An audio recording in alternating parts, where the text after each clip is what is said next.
I'm really grateful for every moment that I get in the air. And spiral down and crash into the side of the mountain. So probably smash into the mountain at like 40 or 50 miles an hour. We might be playing different games in the outdoors. Yeah. You surf, I don't. I surf the sky, you surf the water.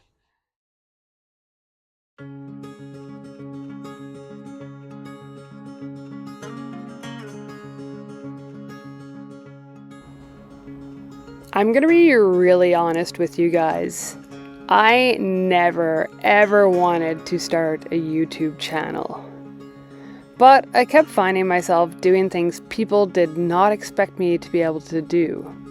I'd travel long distances in my van, I'd explore outside, and I'd problem solve on the road. So I started filming the things I was doing, mostly just to show that this life is possible as a wheelchair user.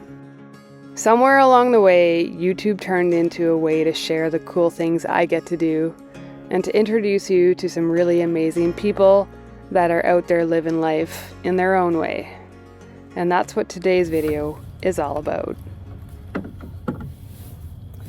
So, I'm at a place called Torrey Pines in San Diego, and it's one of my favorite places to just hang out and, look at the ocean and watch the people flying. It's really, really mesmerizing, and I had the opportunity to fly here with a tandem flight, I want to say about 5 years ago, and it was really, really cool.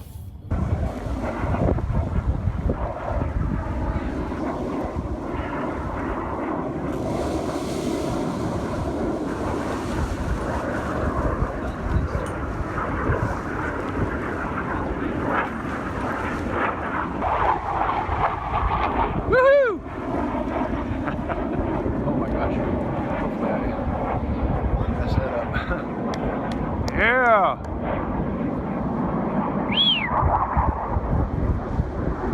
There you go, just launched. Beautiful Torrey Pines. There's Christo, the assistant. So this is where I'm parked in the northern lot.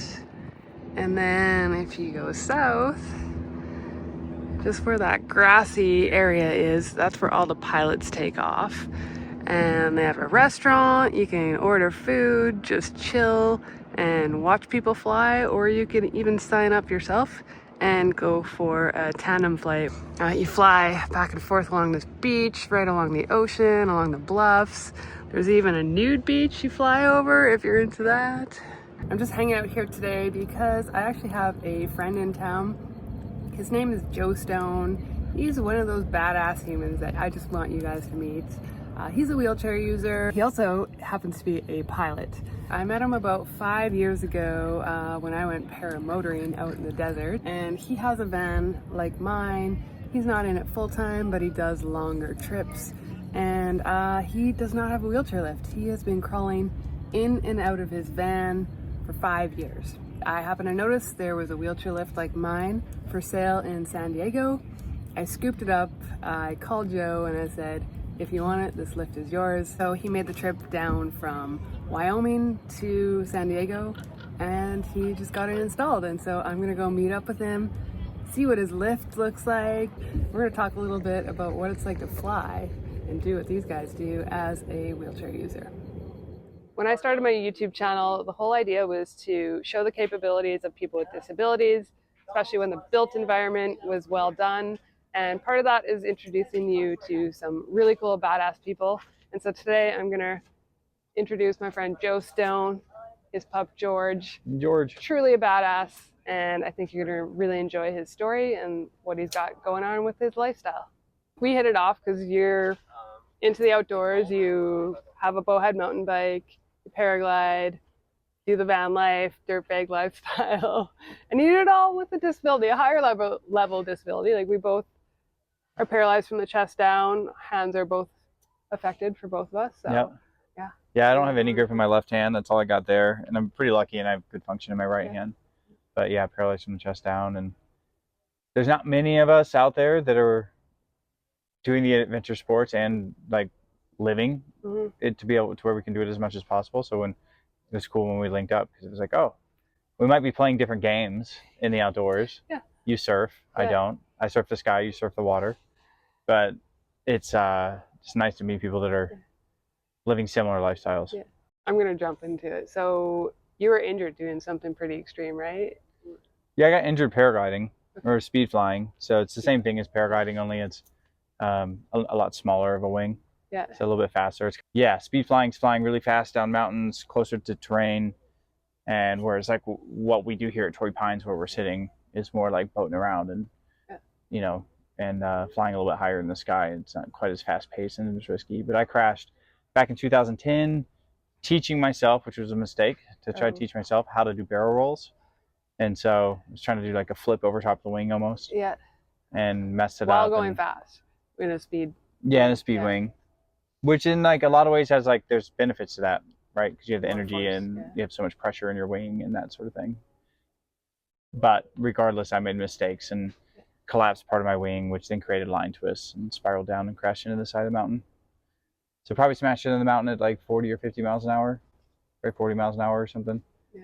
And broke like 8 vertebrae throughout my neck and back, and some ribs and a laceration in my liver, and messed up my lungs and messed up my heart, and super lucky to be alive. See, I don't know all this about you because that's just our past life, right? We don't usually get into the details of our injury story. I don't think we've ever even had the conversation. No, yeah, because we've always been like, what are we doing today? Yeah. You're gonna go surf? Sweet. I'm gonna, whatever. It's always that kind of stuff. Yeah.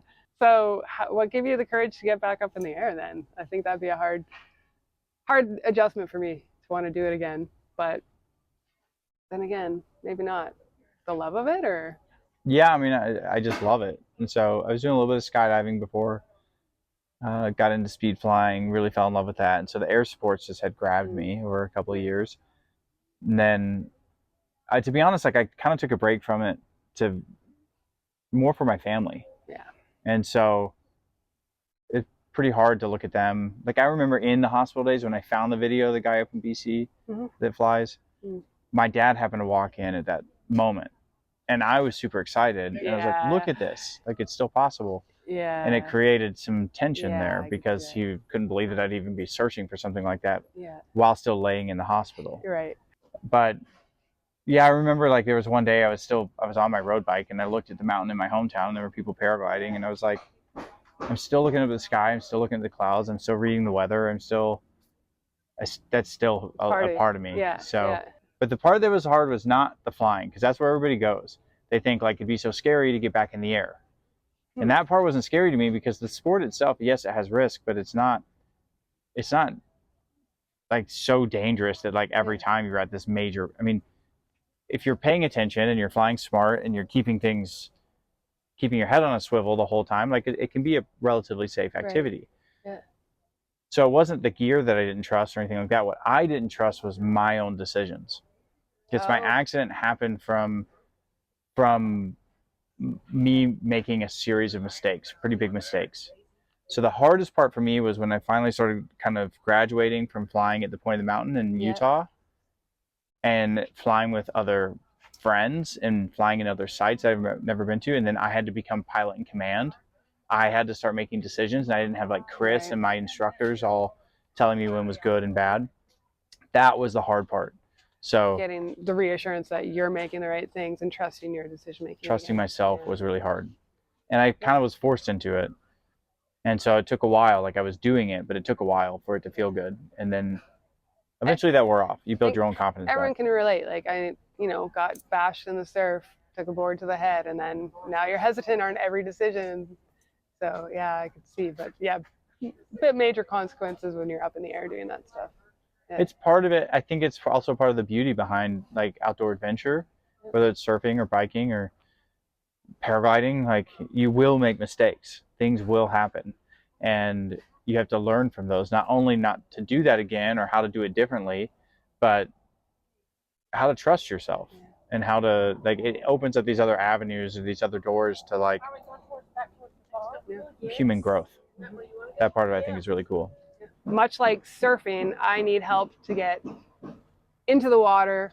You need help to get up into the air, but once you're there, you're independent, right? What adaptations do you need to be able to fly and assistance to be able to get up in the air. Yeah, it's like honestly not that complicated. So the trike has a harness integrated into it, and I need the wheels, right? That's going to allow me to like roll across the ground for both launching and landing and just getting around, right? Like I need that to be able to. Sometimes we land in weird fields that aren't like technically landing areas, and like it would be hard to get me out of there without the wheels. Yeah. So the wheels play a pretty big role in a lot of different areas. Yeah. As far as assistance, I really just need somebody's help getting me off the ground. Yeah. So that part of it is just having somebody push me. Yeah. They help me, so they'll help me inflate the wing. They kind of act as my legs to like keep me underneath the wing. Once everything's good to go, they push me into the air. And then once I'm in the air, everything from that point forward is 100% on me. Yeah. For me with surfing, like it gets to me when it's like a beautiful glassy day out there, the waves are perfect, and I'm on my own, can't launch myself, and I just have to sit there and long for it and watch for it. But you've got like, seems like you show up at a launch point, you'll either have something prearranged or there'll be a community there that can do it for you. So when I was on the road by myself for 2 or 3 years or whatever it was, like I was showing up to places by myself, but I was asking friends that I knew, hey, who do you know in whatever area? And that they would help get me connected to these different people, and that would help. And so, but it was hard. It was a lot of work, and it got kind of tiring, to be honest, to like get to a new area. But then I also kind of always wanted to be moving because I didn't want to burn people out to help me out. And so I was kind of always, I'd fly in a spot for a week or so, a couple weeks maybe, and I'd be like, cool, I should probably move on and pick on some other people. And so, and in recognizing that it's a lot of extra effort for people to help us out, like that was just something that was like, it wears on you over time. Now I pretty much, when I go fly somewhere, it's set up. Like here at Torrey Pines, I got my buddy Christo, and I chatted with him beforehand and was like, Christo, I'm coming out. You want to fly together? And he was psyched, so that makes that a lot easier.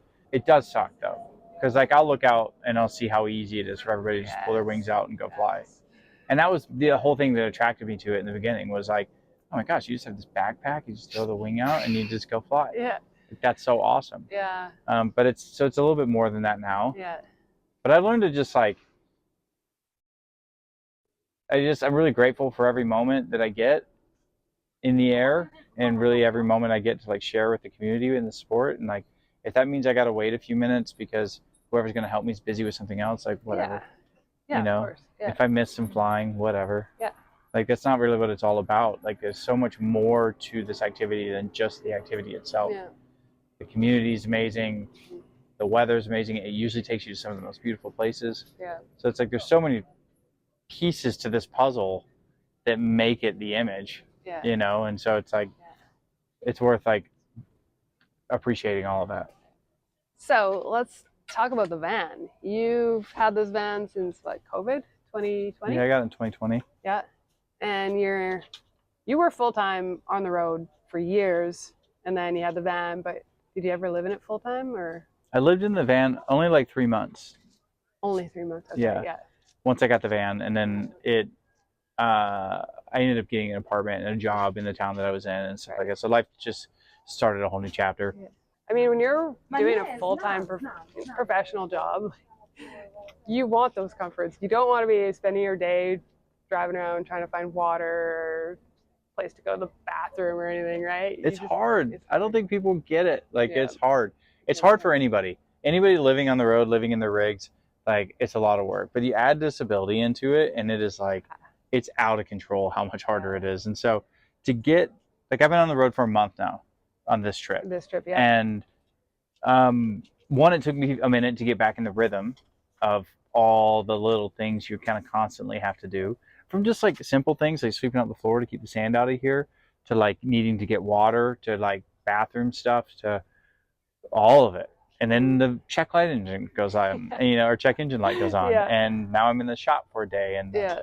it's just your whole life's kind of consumed by what it takes to make this work. Yeah. So to get other things done, it's hard to like get other work done. Yeah. Like sit down and have focused hours of work. Like Yeah. You really have to design your life in a way where you know, I'm going to park in this spot and I'm going to sit there, and today is about this. Or like I would choose my bad weather days for paragliding, for laundry, and for grocery shopping, and for all those pieces that take us a long time. Yeah. Other people could probably get, Oh, like yeah. me to go grocery shopping probably takes twice as long as it does anybody else. Just to go grab a few things.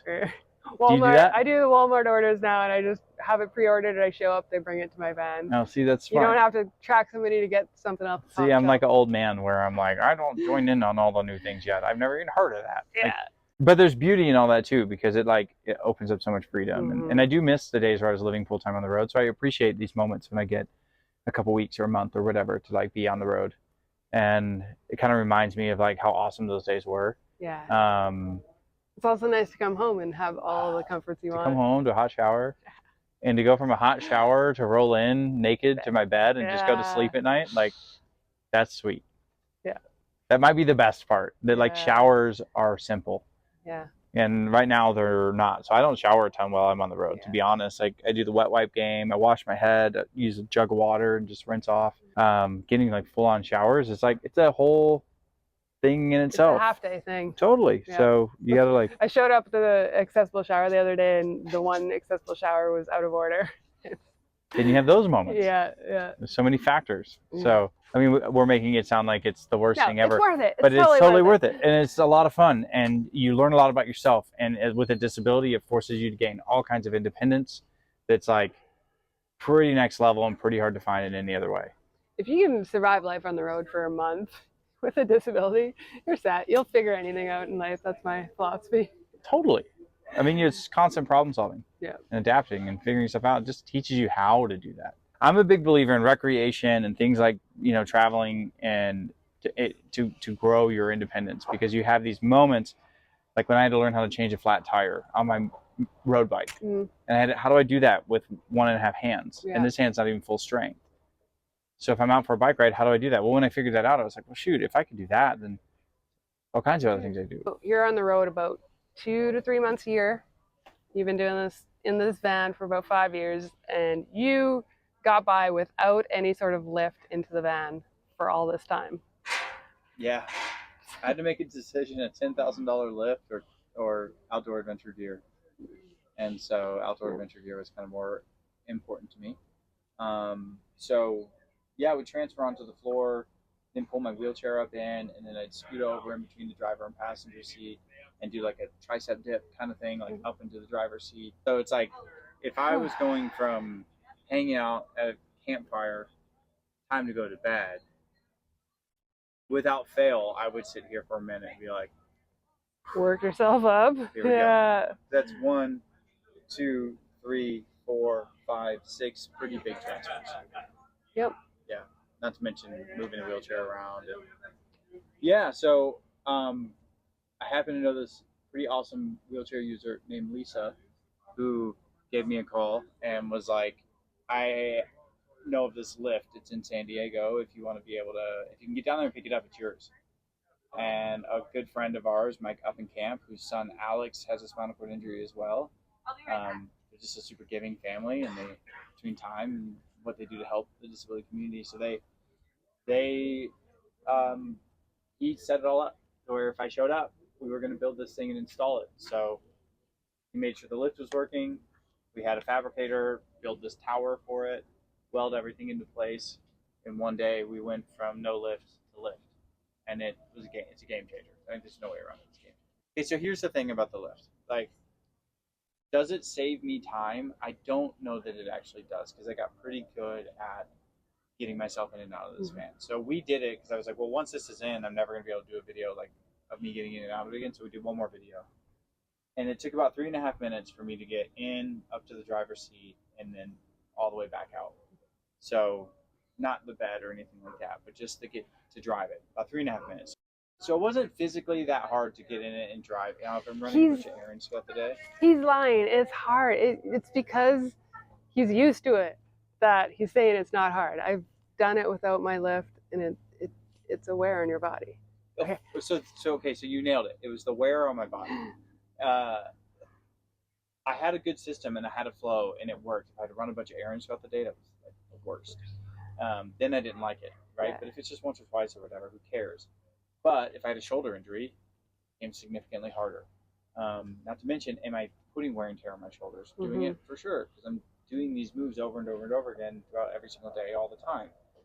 So I think the biggest thing with this isn't necessarily the time it's saving me. It's the mindset of if I forget my keys, Right. oh, it's not that big of a deal to get back up in there and get it. Or the other side of it of just not putting wear and tear on my shoulders, so I can save them for paragliding, I can save them for mountain biking, save them for the times that really matter. So hopefully when I'm 70, if I'm lucky enough to make it to 70 years old, I'm still active. Yeah. And I'm still pushing a manual chair, and I'm still getting after that. This is the super arm lift, which is the same as what I have in my van, and they had to do a couple modifications to make it work, but it's going to be a shoulder saver for sure. So I'm not in this full time anymore. I mean, it's my daily driver, so I'm using this all the time. And so this part of it is something that's making life quite a bit easier for me because I am using the van all the time. I'm just not living in it full time anymore. So using some rope, one connection on each side, and just took a minute to get the balance down. And I always do like a little bit of a stress test on it because I'm like, is it? Okay, we're good. I'm still not totally comfortable with this thing.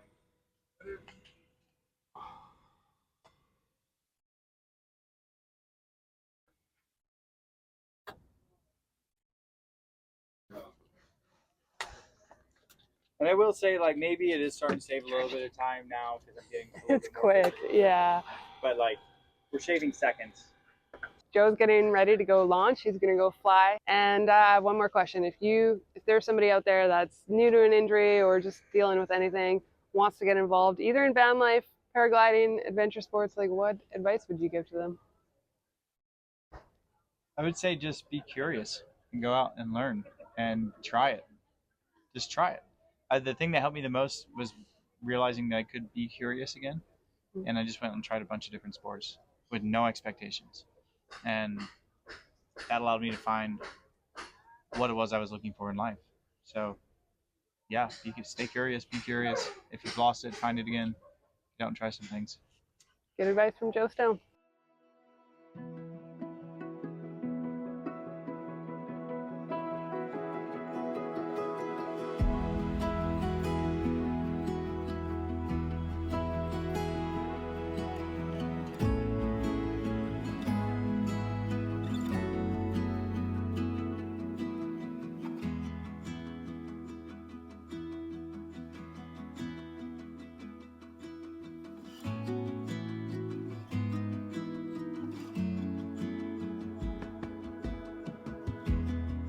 People with disabilities are often underestimated, not because of what we can't do, but because of what people assume we won't even try to do. And then there's people like Joe Stone. Joe doesn't set out to prove anyone wrong. He just lives his life, traveling in his van, figuring things out as he goes, and occasionally launching himself into the sky off the side of a mountain. There's so much more I wanted to share about Joe. I could have talked with him for hours, but I wanted to keep this video short for you. One piece of advice that Joe shared that really stuck out with me was to be curious. Go out and learn and try it. Because you never really know what's possible until you're willing to explore what's out there. So take Joe's advice. Be curious, get out there and explore, everyone. Thank you so much for watching this video. I'm trying to hit 25,000 subscribers by the end of 2025. So if you're watching this and still haven't subscribed, please consider coming along on the journey. Until next time, keep it wheel, everyone. We'll see you in the next video.